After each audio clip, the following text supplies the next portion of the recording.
everybody, it's Rich and Laurel, the Vintage Hikers. Hey guys.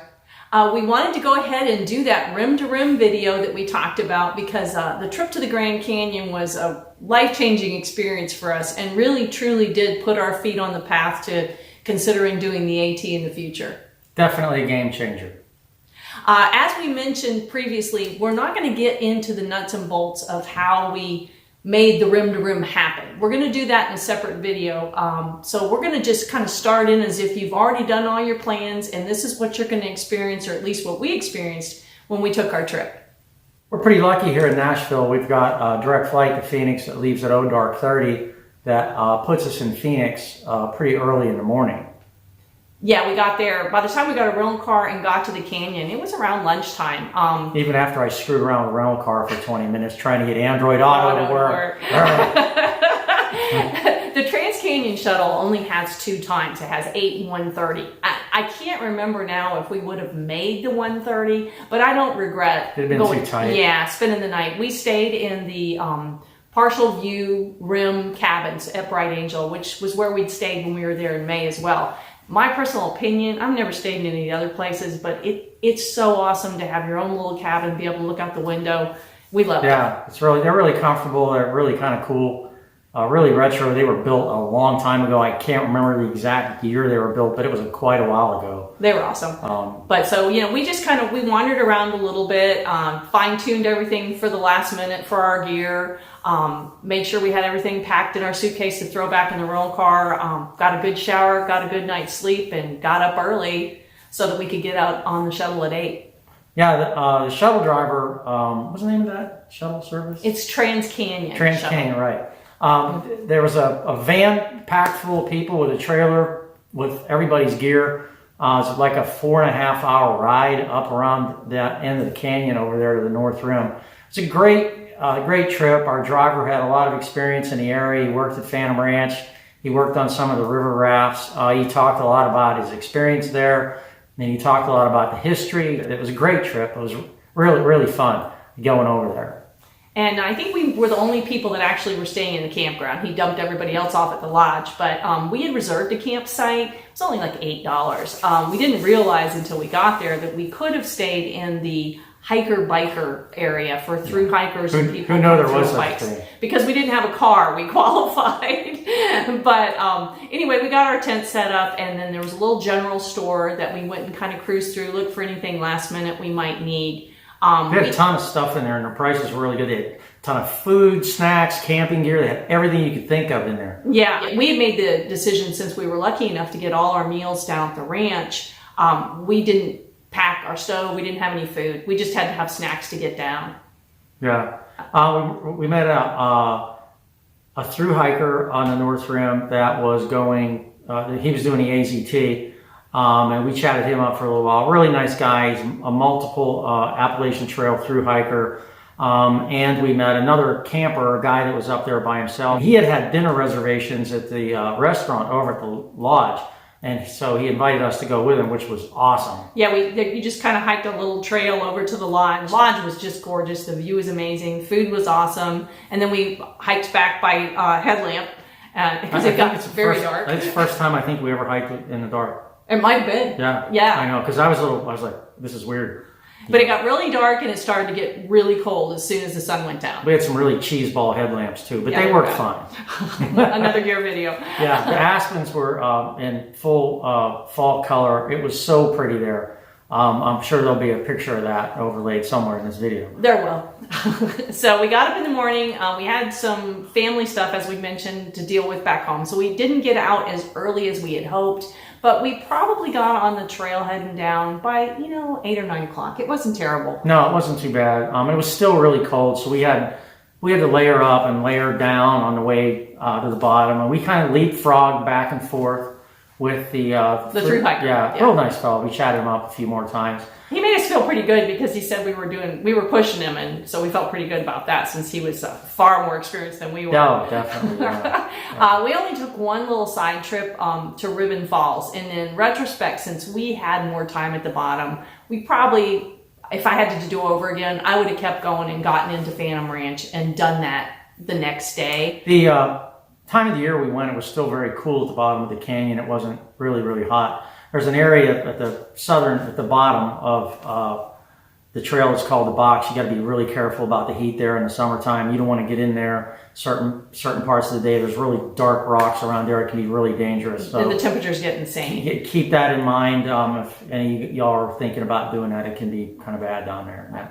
But we also had the motivation that Phantom Ranch closes to the public at 3 o'clock to prepare for dinner. And we were wanting to get in there and have a beer to wash some of that trail dust out. And we made it, so that was awesome. One thing, too, if you're coming down from the North Rim, even though you have a permit, you don't have a reservation. And all the people that are coming down from the South Rim are going to beat you down to Bright Angel. So when we got there, there weren't a lot of campsites left. We weren't the last ones in, but we ended up on the second level. There's like campsites right on the creek, and then there's another level. And we were up there. But since we were staying there 2 nights, when the ranger came around, we asked her if we could change the next morning, and she said we could. Yeah, so we just moved over by the creek. Yeah, the next day. But when she came by, she looked at our permits. She told us to put everything. They have big ammo boxes that you can put all your stuff in, and to unzip everything on your pack and hang it on the pack stand. And that way the animals wouldn't bother them. And we didn't have any problems with chews or holes at all. Then that night we went into dinner. Yeah. And it was awesome. Had a good dinner at the cantina, they call it. It was a pricey steak dinner, but it was worth it. We wanted the whole experience. Yeah, it was. It's a family style thing, and they had ring a dinner bell, and they got it together, man. They've got this figured out. They've done this a time or two before. So. Well, and the people that work there, that's a whole nother story. They're fascinating as far as, they live down there, and then on their days off, they hike out and hike back in. But I think they come down there, they hike in for 10 days of work, and then they hike back out. Yeah, but they told us a lot of the history about how Teddy Roosevelt used to come down there, how there used to be a swimming pool. And one of the things they told us, it made me feel a little bit better, because like I said, we didn't even know going there was a thing. 6.5 million people visited the Grand Canyon in 2018. 1% make it to the bottom. So we were feeling pretty proud of ourselves that we were part of that 1%. Yeah, it was really a great experience. We got finished with dinner. We got back to our campsite, and we were bushed, obviously, from hiking all the way to the bottom. It was great climbing in a tent, going to sleep, and after we were in bed a few hours, hello moon. The moon came over the rim of the canyon. It was gorgeous. Yeah. But boy, it was like daylight. Yeah. The Dyneema on our triplex, we didn't have a camo version at that time, so it was really bright in there. I had to get up and throw all of our extra clothes on top of the tent to keep the moonlight out so I could sleep. So that was kind of fun.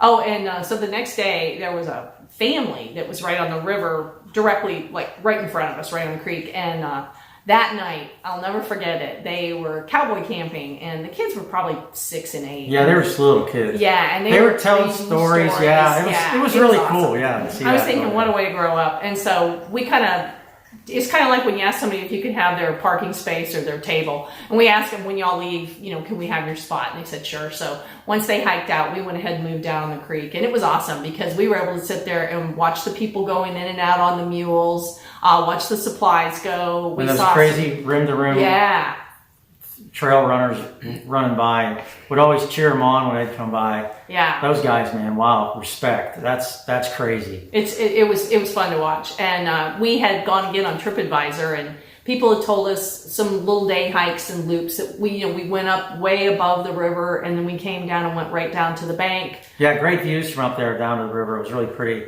And the interesting part, along that whole river rafting trip, up there on that one trail is like the only place where there's cell phone service down in the canyon, because we ran into one of the guys that was on a river trip who he'd done it multiple times, and we actually were able to get out on our phone from up there for just a minute to check home, because we had a family member that wasn't doing very well, like she said. Yeah, and there's a payphone at the bottom, but it hardly ever functions unless you come with a prepaid phone card. And I don't even know if it'll work then.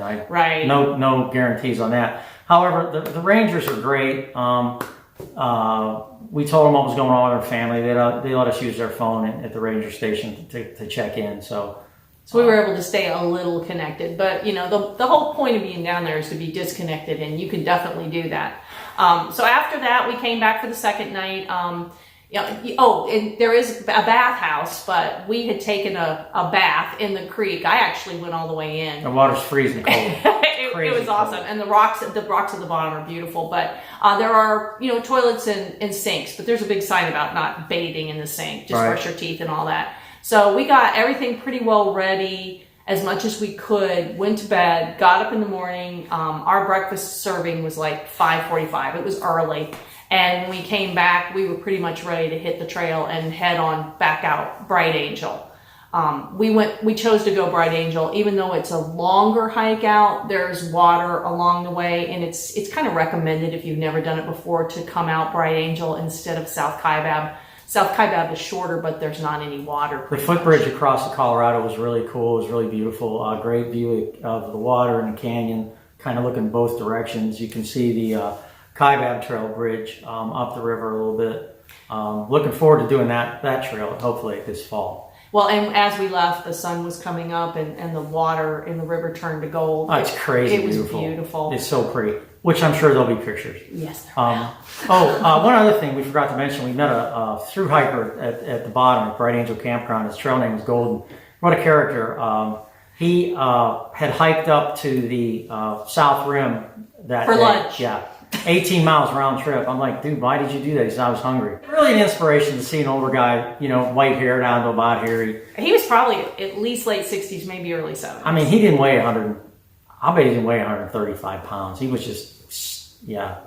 He was ripped. Yeah, wasn't much to him. He comes over to our campsite and he's looking around and he goes, y'all sure got a lot of stuff. Like that, We were feeling all proud because, we honed down some stuff. We had a lot. It was part of the progression. Yeah, we had way too much stuff. He was right. But so anyway, we kept on heading out. We got out, I don't know if I mentioned it, in 6 hours, and we stopped in Indian Gardens just kind of to look around cursorily. That's another campground that's on the way out.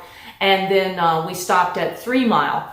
And as we were coming up to 3 Mile, it's sort of a rest area that's 3 miles from the top. And as we're walking around, he was heading to the bathroom, and I came into the little hut and walked right into Darwin from Darwin on the Trail. It's kind of like seeing a rock star. I mean, what are the odds? Yeah, it was cool running into him and his wife, Snuggles.